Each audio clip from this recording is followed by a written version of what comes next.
കേരളത്തിലെ റബ്ബർ വില ഒരു മാസത്തോളമായി വിലയിൽ മാറ്റമില്ലാതെ തുടരുകയാണ്. ഇത് റബ്ബർ കർഷകർക്ക് സന്തോഷിക്കാൻ പറ്റാത്ത അവസ്ഥയാണ്. ഇന്നലെ വൈകുന്നേരം റബ്ബർ വിലയിൽ ചെറിയ വർധനവ് ഉണ്ടായിട്ടുണ്ട്. നമുക്ക് 12/10/2025 ഞായറാഴ്ച രാവിലത്തെ കേരളത്തിലെ റബ്ബർ വില, കുരുമുളക് വില, അടക്കയുടെ വില എന്നിവ നോക്കാം. കുരുമുളക് വിലയിൽ വർധന വന്നിട്ടുണ്ട്. നമുക്ക് ഓരോന്നിൻ്റെയും വില നിലവാരം നോക്കാം. റബ്ബർ വില കോട്ടയം RSS-4 1 കിലോ 187 രൂപ 50 പൈസ, RSS-5 1 കിലോ 184 രൂപ, ISNA-20 1 കിലോ 164 രൂപ 50 പൈസ, 60% ലാറ്റസ് 125 രൂപ 75 പൈസ. ഇനി നമുക്ക് റബ്ബർ വില കൊച്ചി നോക്കാം. RSS-4 187 രൂപ 50 പൈസ, RSS-5 184 രൂപ. ഇനി നമുക്ക് ഒട്ടുപാലിൻ്റെ വില നോക്കാം.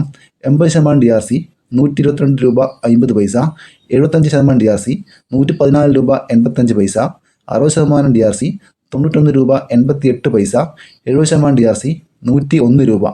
ഇനി നമുക്ക് വ്യാപാരി വില കോട്ടയം നോക്കാം.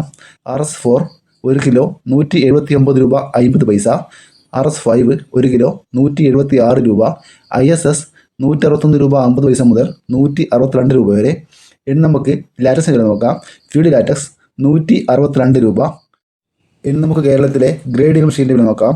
ലൂസ് 177 രൂപ 50 പൈസ, ലോട്ട് 167 മുതൽ 172 രൂപ വരെ. ഇനി നമുക്ക് കുരുമുളകിൻ്റെ വില നോക്കാം. കുരുമുളക് ഗാർബിൾഡ് 1 കിലോ 704 രൂപ, അൺഗാർബിൾഡ് 1 കിലോ 684 രൂപ, കുരുമുളക് പുതിയത് 1 കിലോ 674 രൂപ, കുരുമുളക് വയനാടൻ 1 കിലോ 680 രൂപ, കുരുമുളക് ചേട്ടൻ 1 കിലോ 670 രൂപ. ഇതാണ് കുരുമുളകിൻ്റെ വില. കുരുമുളക് വിലയിൽ 4 രൂപയോളം വർദ്ധിച്ചിട്ടുണ്ട്. ഇനി നമുക്ക് അടക്കയുടെ വില നോക്കാം. അടക്ക പുതിയത് 1 കിലോ 350 മുതൽ 380 രൂപ വരെ, അടക്ക പഴയത് 1 കിലോ 360 മുതൽ 390 രൂപ വരെ. ഇതാണ് കേരളത്തിലെ ഇന്നത്തെ അടക്കയുടെയും കുരുമുളകിൻ്റെയും റബ്ബറിൻ്റെയും വില. ഇതോടെ വീഡിയോ പൂർണ്ണമാകുന്നു. Thank you.